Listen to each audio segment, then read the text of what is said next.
শর্মিষ্ঠা বলছি। আগের ব্লগে বনলক্ষ্মীতে আমরা কি কি লাঞ্চ করেছিলাম সে বিষয়ে বলেছিলাম, কিন্তু একটা জিনিস বলা হয়নি। আমরা ভেজ থালি আর মাটন নিয়েছিলাম ঠিকই, কিন্তু আপনারা ইচ্ছে করলে চিকেন থালি, নানান ধরনের ফিশ থালিও পেয়ে যাবেন। লাঞ্চ করে আমরা সোজা চলে গেলাম সোনাঝুরি হাটে। সেখানে কেনাকাটির বিস্তর লিস্ট আমরা করেছি। কি কি কিনলাম চলুন দেখি। সোনাঝুরি হাটে এই নৃত্য সবারই খুব চেনা। আমরা বন্ধুরা ঠিক করেছিলাম এদের সাথে একটু নৃত্যে পা মেলাবো, কিন্তু ভরপেট লাঞ্চ করার পর সাহসে আর কুলোলো না। আমরা কেনাকাটিতেই মন দিলাম। সবাই একটু সন্তানদের জন্য, বড়দের জন্য জিনিসপত্র, বন্ধু বান্ধবদের জন্য কিছু গিফট কেনাতে মেতে উঠলাম। এই জিনিসই দেখান, এই জিনিস দেখান না, আপনি এই জিনিসের কালার দেখান। অন্য আমাকে যেটাই দেখাবেন 42 দেখাবেন, আগেই বলে দিচ্ছি। ওগুলো দেখাতে হবে না, যেগুলো আমি দেখে এসেছি ওগুলো ভালো লাগবে। ওইখান থেকে দেখান, এই যে কালার যেগুলো আছে এইরকম টাইপের জিনিস দেখান। এই যে কাপড় এরকম পাচ্ছি না, পাচ্ছি না। নিয়েছিলাম ওই কোয়ালিটিটা ভালো ছিল। একটা নিয়েছিলি, ওই সাদাটা কত? ওটা হাফ হাতা বলি নিলাম। উপরের সাদাটা এই এগুলো কত করে গো? এই রুমালগুলো কত করে?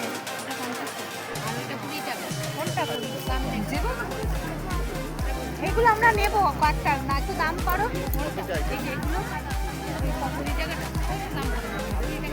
না বাটিকে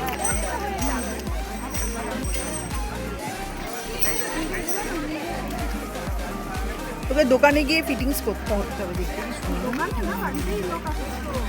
সবাই যে যার মতো পছন্দসই জিনিস কিনলো।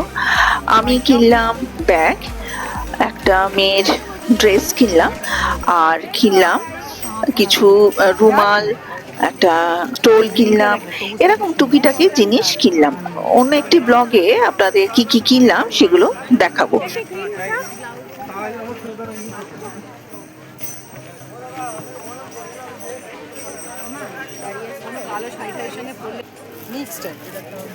এখানে ছেলেদের পাঞ্জাবির কালেকশনটা আমার বেশ ভালো লাগলো। বিভিন্ন দোকানে বিভিন্ন ধরনের পাঞ্জাবির সম্ভার দেখতে পেলাম। একটা জিনিস একটু দেখলাম, সেটা হচ্ছে দাম খুবই রিজনেবল। সেজন্য সোমনাথের জন্য একটা পাঞ্জাবিও কিনে নিলাম।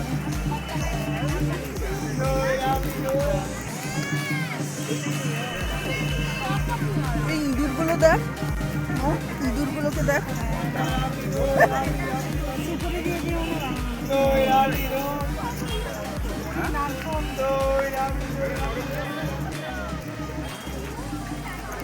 অনেকটা সময় আমরা সোনাঝুরি হাটে ছিলাম। রোদ্দুর পড়ে গেছে, ঠান্ডা ঠান্ডা হাওয়া দিচ্ছে। আমরা আরো গন্তব্যস্থল যাবো ঠিক করেছিলাম, যেমন সমবায়িকা, এইসব জায়গায় যাওয়ার প্ল্যান ছিল। তারপর রামশ্যামে কালেকশনে যে দোকানটি আছে সেখানেও যাওয়ার প্ল্যান ছিল। তাই আমরা বাকি কেনাকাটিগুলো সেরে নিয়ে বেরিয়ে পড়লাম সমবায়িকার উদ্দেশ্যে।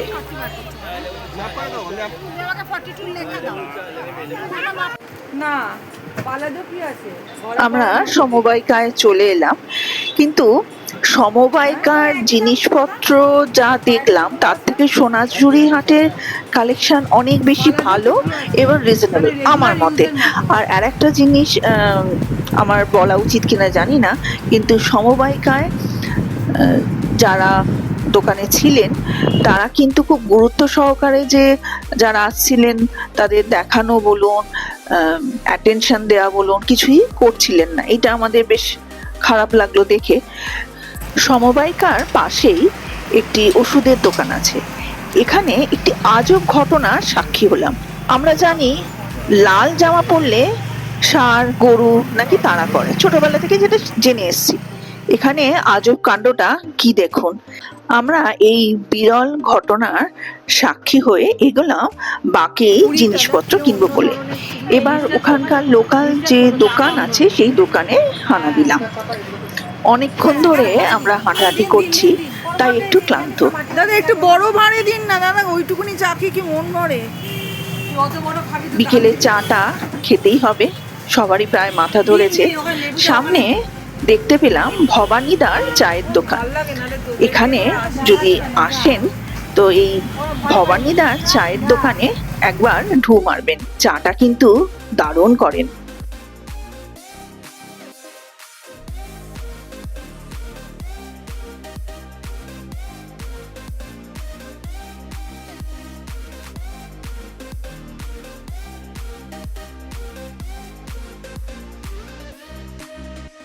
ভবানীদার চায়ের দোকানে লেবু চা খেয়ে আমরা নতুন উদ্যমে আবার জেগে উঠলাম। একটুখানি ক্লান্ত লাগছিল বটে ঘোরাঘুরি করায়। আবার আমরা হাঁটা মারলাম নতুন একটি দোকানের উদ্দেশ্যে। আপনারা হয়তো অনেকেই শান্তিনিকেতনে এসে এই দোকানে গেছেন, নাম রামশ্যাম কালেকশন। এগুলো কি সব ওই 12,000-এর রেঞ্জের?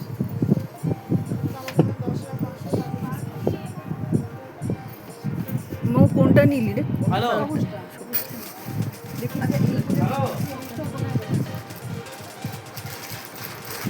এইটা ভালো, মলমলের আর কি কালেকশন আছে? আমি এই দোকান থেকে একটা সুতির যে গরম কোটগুলো হয় না, সেরকম একটা নিয়েছি। দেখতে খুবই সুন্দর আর পরে বেশ অল্প ঠান্ডায় বেশ আরামই হচ্ছিল। রামশ্যাম থেকে আমরা সোজা হোটেলের উদ্দেশ্যে রওনা হলাম, কারণ তাড়াতাড়ি একটু শুয়ে পড়া ভালো। পরের দিন ভোর ভোর কঙ্কালীতলা পুজো দেওয়ার ব্যাপার আছে, সেজন্য আমরা তাড়াতাড়ি একটু খাওয়া দাওয়া করে শুয়েই পড়লাম। পরের দিন সকালে উঠে এক কাণ্ড, দেখুন কি কাণ্ডটাই না ঘটলো। ভোরবেলা উঠে ভোরের হোটেলের রূপ তো আমি ক্যামেরা বন্দি করছি। দূরে দেখুন গাড়ি স্টার্ট দিচ্ছে না। আমাদের তো ভয়ে একেবারে অবস্থা খারাপ যে আমরা মন্দিরে যাব, একটু পুজো দেব, ঠাকুর কি চাইছেন না আমরা মন্দিরে যাই, আর বাড়ি বা ফিরবো কি করে, নানান ধরনের চিন্তা আমাদের শুরু হয়ে গেল। ড্রাইভার দাদাও গাড়ি স্টার্ট দিতে পারছেন না। দূরে দেখছেন সবার কিরম টেনশন। অবশেষে গাড়ি স্টার্ট দিল, আমরা রওনা হলাম কঙ্কালীতলার উদ্দেশ্যে। আমরা এখন কঙ্কালীতলায় পুজো দিতে যাচ্ছি। এখানে বেশ ঠান্ডা, একজন তো নাক মানে বন্ধ হয়ে গেছে, নাক টেনেই যাচ্ছে। একজন মোটা একটা সোয়েটার পরেছে। হ্যাঁ, একজন একটু মোটা সোয়েটার পরে নিয়েছে। রাস্তাটা অসাধারণ।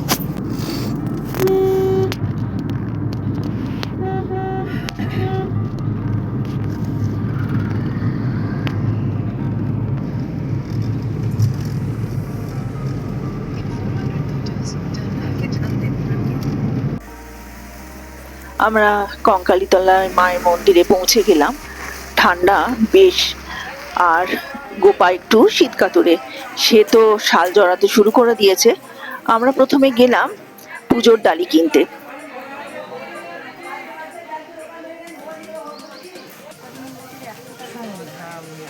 এই ভদ্রমহিলা আমাদের অনেকটা সাহায্য করে দিয়েছিলেন।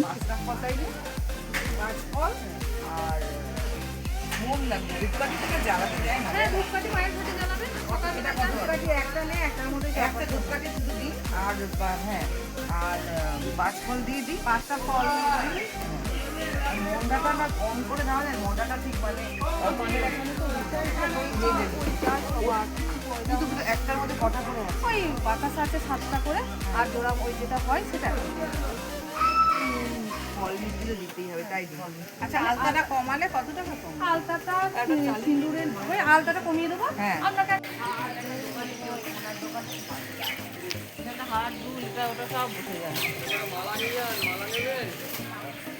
পুজোর ডালা কিনে আমরা কঙ্কালীতলার মন্দিরের প্রাঙ্গণে প্রবেশ করলাম। ছোটবেলা থেকেই এই শান্তিনিকেতনে কঙ্কালীতলার মন্দিরের কথা শুনে আসছি।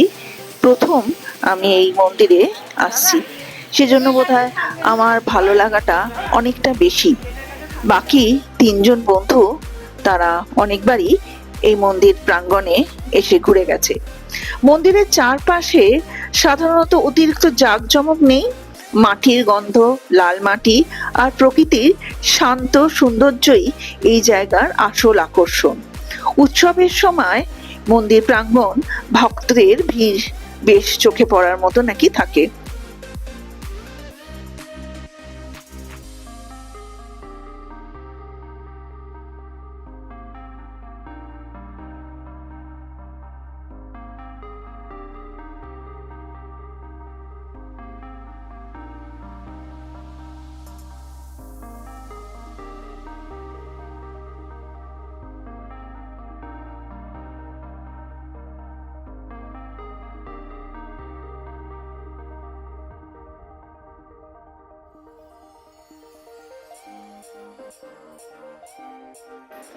মনের মতো করে পুজো দিতে পারলাম।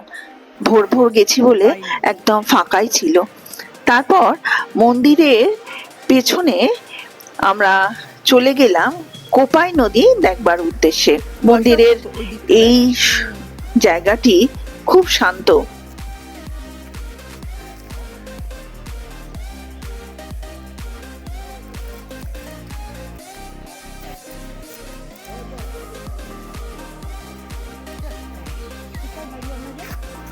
এই জায়গাটিতে প্রতিদিন সন্ধ্যা আরতি হয়, আর এই সন্ধ্যার সময় সন্ধ্যা আরতি দেখার জন্য ভক্তদের উপস্থিতি চোখে পড়ার মতো।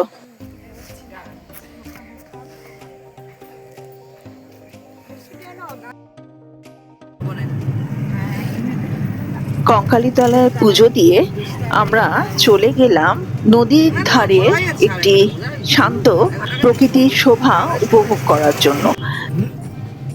রাস্তাটা ঘুরে গেল, ঠিক আছে, চলুন ঘুরে যেতে, চলুন হয়তো শর্টেস্টার দেখাতে দেয়। এই রাস্তাটা তো চেনেন আপনি? কোপাই নদীর সান্নিধ্যে যাওয়ার পথে আমরা একটু রাস্তাও গুলিয়েছিলাম, কিন্তু অবশেষে কোপাই নদীর সেই বিস্তর প্রান্তরে আমরা পৌঁছে গেলাম। সত্যি কাশফুলের মেলা, অনেক পর্যটকদেরও দেখলাম সেখানে আসতে। আর আমাদের শুরু হয়ে গেল ছবি তোলা, ভিডিও করা, সবই আপনাদের সাথে ভাগ করে নিচ্ছি। চলুন।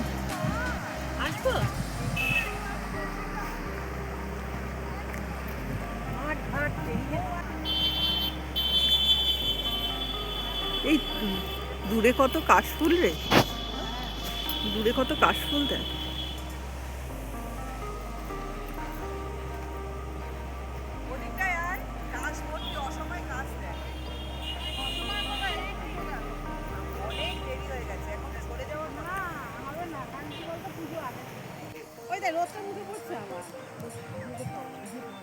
হ্যাঁ দিবি, একটা ছবি তুলে এটা দিচ্ছি,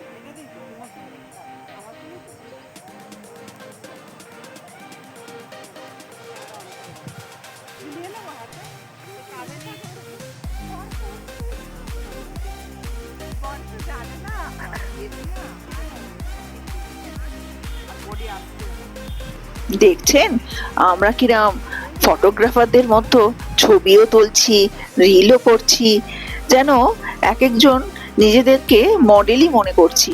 আসলে প্রকৃতির কোলে এসে প্রত্যেকেই বোধহয় নিজেদের বয়সটাকে ভুলে যায়। আমরাও সেরকম গেছিলাম। আমরা চলে এলাম শান্তিনিকেতনে অবস্থিত সুরুল রাজবাড়ি, যা সুরুল হাউস বা ওয়াটসন বংশের জমিদার বাড়ি নামেও পরিচিত। বীরভূমের সুরুল গ্রাম একসময় জমিদারি ও বাণিজ্যের একটি গুরুত্বপূর্ণ কেন্দ্র ছিল। 19 শতকে স্কটিশ ব্যবসায়ী ড্যানিয়েল ওয়াটসন এখানে নীল চাষ ও অন্যান্য ব্যবসার কেন্দ্র গড়ে তোলেন। সেই সময় তিনি একটি বৃহৎ রাজবাড়ি নির্মাণ করেন, যা পরবর্তীতে সুরুল রাজবাড়ি নামে পরিচিতি পায়। এই রাজবাড়ির শুধুমাত্র ব্যক্তিগত বাসভবন ছিল না, এটি ছিল প্রশাসনিক পরিকাঠামো, অতিথিশালা ও ব্যবসায়িক কাজকর্মের কেন্দ্র। তৎকালীন ইউরোপীয় স্থাপত্যের প্রভাব এতে স্পষ্ট দেখা যায়। উচ্চ খিলান, প্রশস্ত অঙ্গন, লম্বা বারান্দা ও পুরো দেওয়াল পুরো ভবনটিকে বিশেষ বৈশিষ্ট্য দেয়।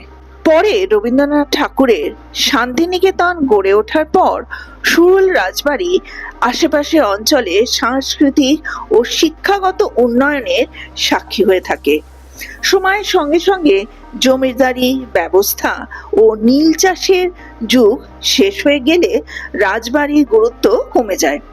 বর্তমানে এটি একটি ঐতিহাসিক নিদর্শন হিসেবে পরিচিত, যদিও অনেকাংশই পরিত্যক্ত ও জীর্ণ।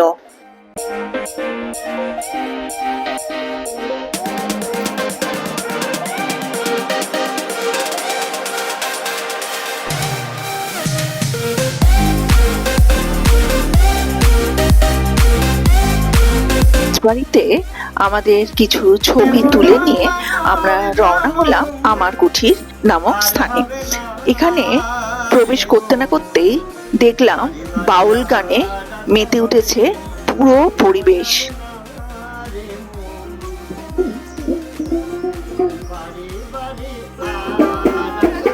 আমার কুঠির থেকেও আমরা টুকটাক জিনিসপত্র কিনলাম।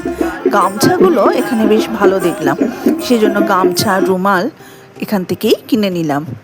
বাউল গানে আমরা মগ্ন হয়ে গেলাম। কিছুক্ষণ ধরে এই বাউল গান শুনতে শুনতে নানান পরিস্থিতির কথা, সুখ দুঃখের কথা মনের মণিকোঠায় আনাচে কানাচে ভেসে উঠল প্রত্যেকেরই। কি সুন্দর ফুলটা দেখুন, থোকায় থোকায় ভরে উঠেছে। ফুলগুলো যেন হাতছানি দিয়ে সবাইকে ডাকছে। সামনে গেলাম, ছবি তুললাম, আর ফুলের এই বাহার দেখতে না দেখতেই সামনে দেখলাম, দেখুন আপনারাও দেখুন কি দেখলাম।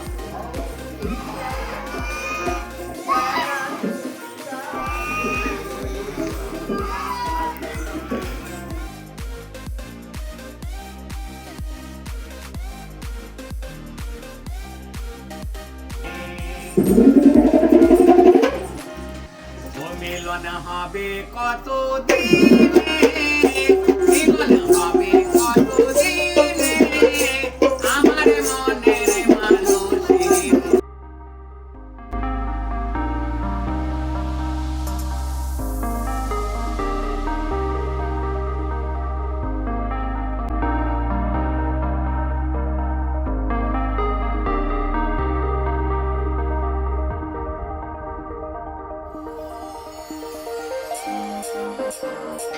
এদের দেখুন মনের সুখে কি সুন্দর ঘুরে বেড়াচ্ছে, না আছে কোনো চিন্তা।